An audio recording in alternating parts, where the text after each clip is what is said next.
a gente e por compartilhar.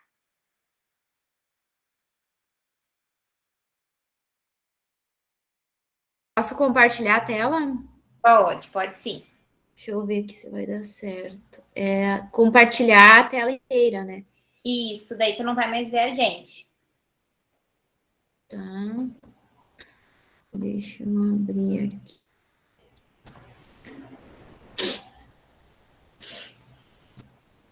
Já apareceu aí meus slides? Sim, tá vindo.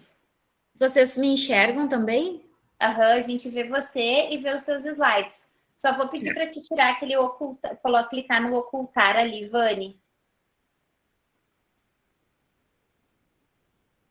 Falei Vani, olhei para Vani e falei Vani. Desculpa, Rúbia. Não tem problema. Perdão, eu tava olhando para Vani.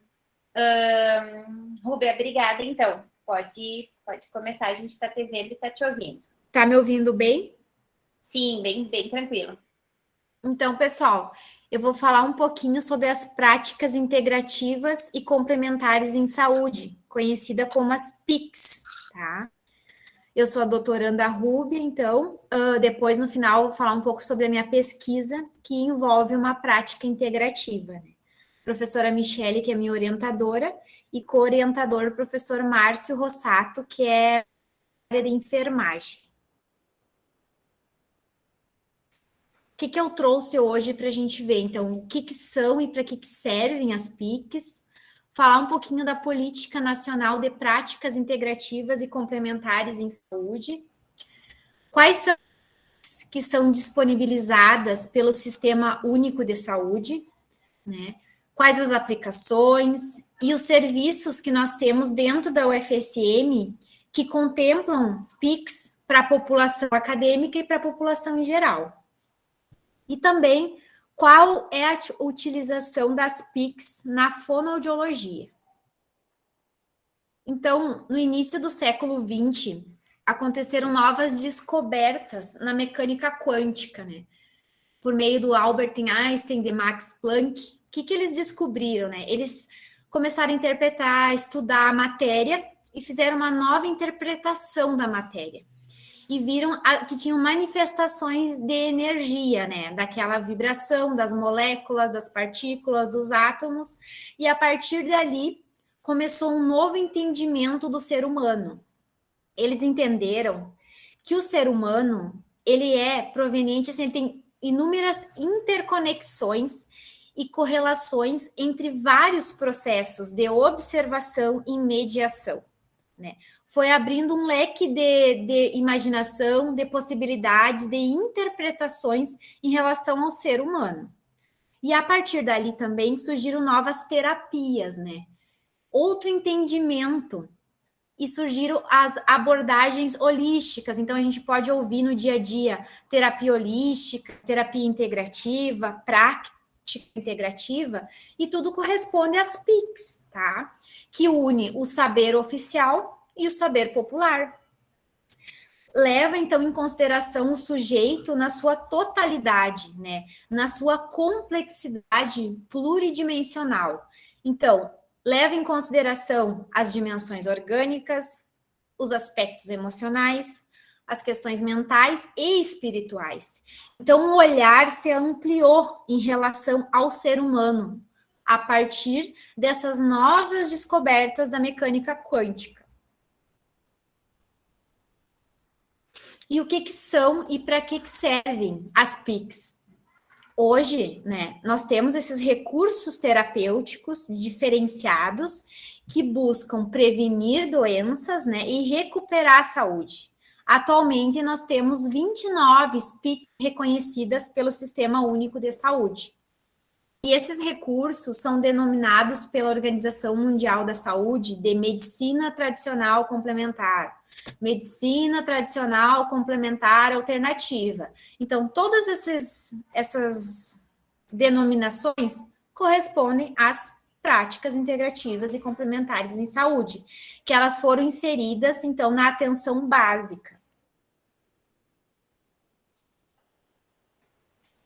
A Política Nacional de Práticas Integrativas e Complementares em Saúde, ela foi implementada em 2006. Então, vieram práticas, coisas assim que foram acontecendo, vivências, junto com alguns conceitos, e a partir de 2006 surgiu a PNPix, tá?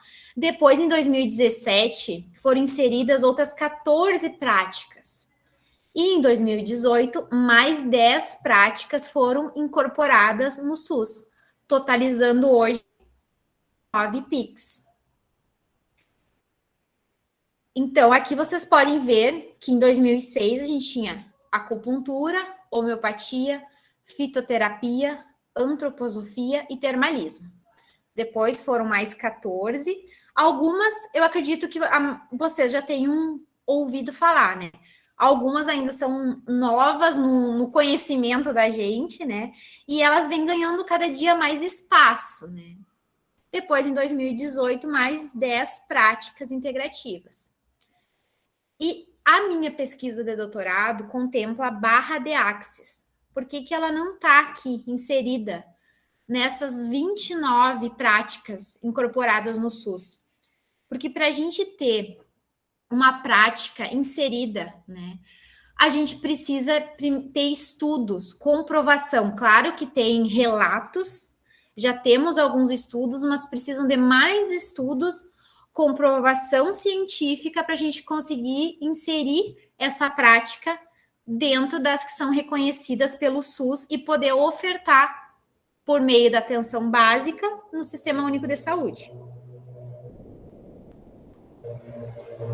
Elas são muito utilizadas como recursos complementares, como o nome já diz, ó, práticas integrativas e complementares em saúde. Geralmente, elas são utilizadas complementando alguma outra forma de tratamento, mas elas podem ser utilizadas de forma individual? Pode, né? Então, quais são elas são muito utilizadas nas questões de hipertensão arterial sistêmica, para tratar doenças psiquiátricas, cardiológicas, ansiedade, dor crônica e questões imunológicas. Nesses quesitos, a gente tem bastante estudo com comprovação científica da ação e do benefício dessas PICs. As condições, então, mais citadas na literatura incluem pessoas com câncer. E como que as PICs são utilizadas? São associadas, por exemplo, com a quimioterapia, tratamento cirúrgico, e nos casos clínicos com pior prognóstico, buscando promover qualidade de vida e bem-estar no processo de terminalidade de vida. Então, as PICs, elas buscam, assim, ó, uma escuta acolhedora, uma integração do sujeito com o meio e fortalecer o vínculo terapeuta-paciente. Elas vão trazer, de uma forma simples falando, um entendimento, uma aceitação, uma visão envolvendo aqueles aspectos, não só o orgânico, mas o emocional, o espiritual, o mental, que influenciam muito nos sintomas e nas doenças hoje que a gente vê. Na UFSM, nós temos o Laboratório de Práticas Integrativas e Complementares em Saúde, o LAPIX, né, que fica no prédio 20. Esse ano conseguiu aumentar, ampliar o número de salas, né? Ele tem ele contempla um projeto de extensão, né? E ele contempla diferentes terapeutas das mais variadas áreas que são voluntários que aplicam as práticas integrativas, né? Tanto na comunidade acadêmica quanto na população em geral. O LAPIX atualmente ele contempla mais ou menos umas 20 técnicas. Tá? Tem auriculoterapia, barras axis, meditação, hipnoterapia, toque terapêutico, kinesiologia, cromoterapia, sétima costela, massagem, aromaterapia, tetra healing e dança terapia. Esse ano eu ainda não sei quais são, se tem mais alguma outra terapia que foi inserida, mas essas geralmente a gente tem ofertado no LAPIX.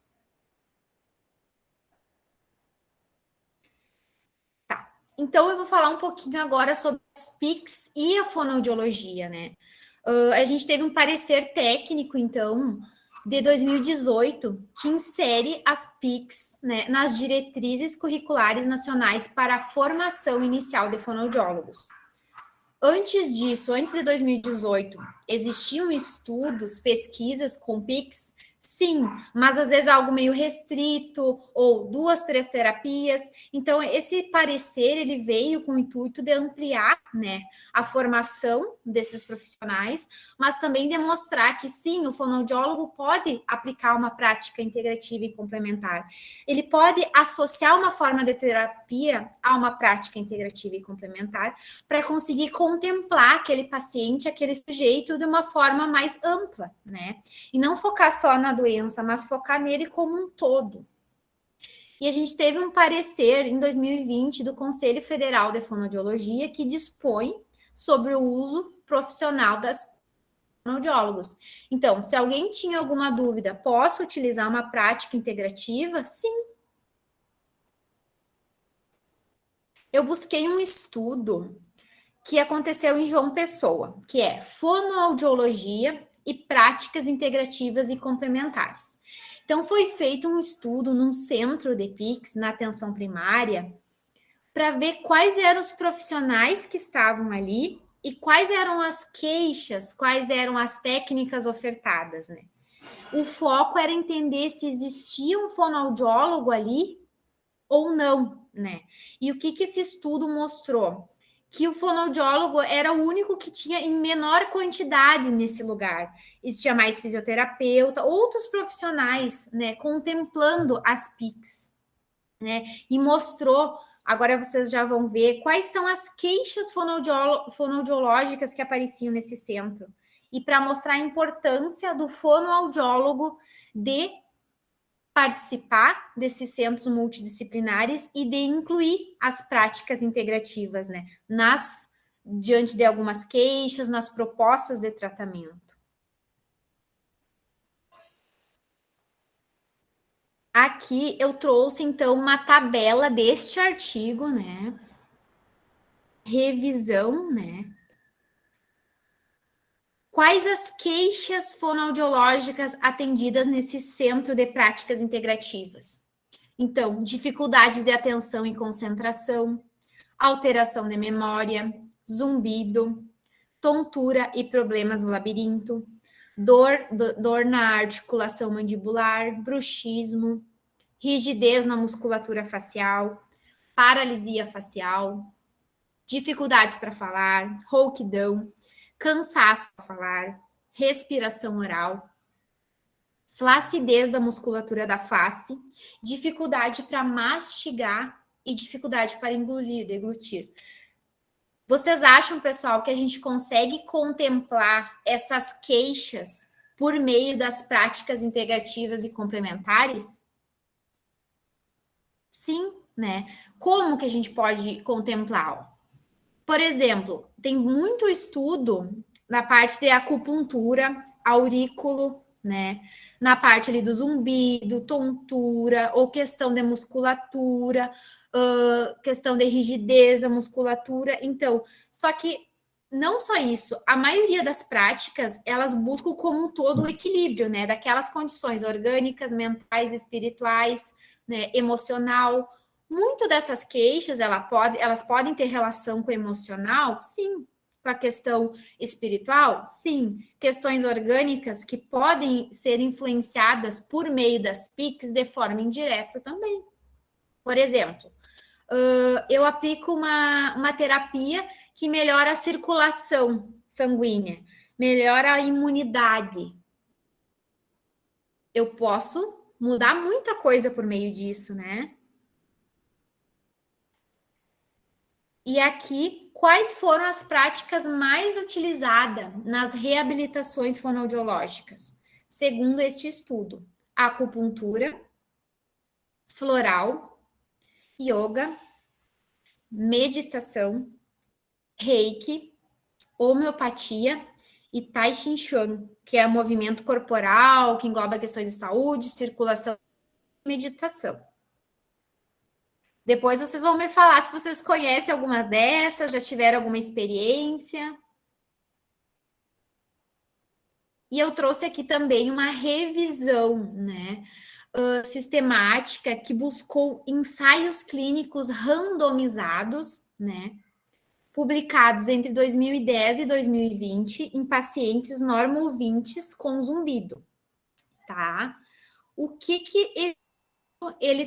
ele foi, o objetivo dele era identificar, né, quais as práticas mais utilizadas e os protocolos também mais utilizados nesta população. Destes 73 ensaios clínicos randomizados, 19 estudos contemplaram estimulação transcraniana, tá? 4, acupuntura, apesar de a gente ver muito mais que isso, né? Mas foi feito essas 3 bases de dados nesse tempo X, com os marcadores específicos, tá? 15 sobre tratamento cognitivo comportamental, relaxamento e atenção plena. 7, tratamento com auditivos, né? 8, terapias de som, 3 com estimulação elétrica e 19 com intervenções farmacológicas e 1 na eficácia do dispositivo de neuromodulação acústica. Então, é uma diversidade de propostas de tratamento diante de um sintoma que é multifatorial, né?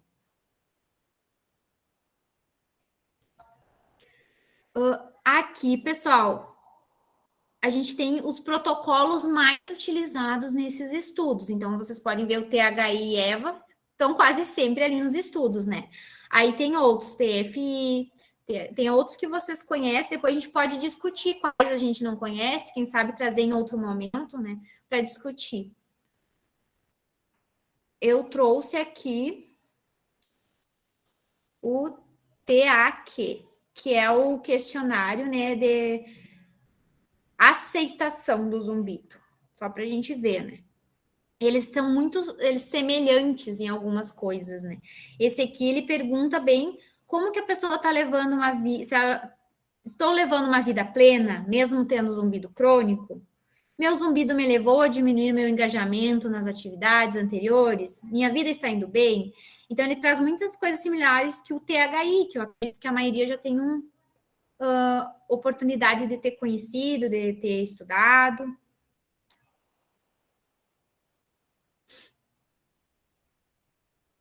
Eu fiz uma busca com alguns estudos mais recentes sobre quais eram as PICs mais utilizadas. Então, auriculoterapia, acupuntura, mindfulness, né, e também relaxamento. Mas o que mais aparece na literatura é a acupuntura. Temos vários estudos mais recentes com osteopatia craniana, que tem o estudo da Carol Veloso, aqui da instituição, né? São estudos que, com técnicas diferenciadas, mas todas trouxeram benefício, melhora, assim, ó, diminuição da percepção, do incômodo com o zumbido, a pessoa se sente mais leve, menos estressada, consegue dormir melhor, então, vários benefícios. Não só o zumbido, mas atuando de forma indireta também nele, com a melhora de outros sintomas. Então, quando eu aplico uma prática integrativa e complementar, se não melhora a queixa fonoaudiológica em si, mas possibilita que o indivíduo tenha novas maneiras de lidar com suas dificuldades, melhorando sua qualidade de vida, já é ótimo. Então, o foco é a queixa fonoaudiológica, mas se o indivíduo consegue lidar ou enxergar aquilo de uma forma diferente, ele vai transformar aquilo também e vai melhorar a qualidade de vida dele. Agora eu vou falar um pouquinho sobre a minha pesquisa de doutorado. Alguém tem alguma pergunta, alguma coisa que queira trazer?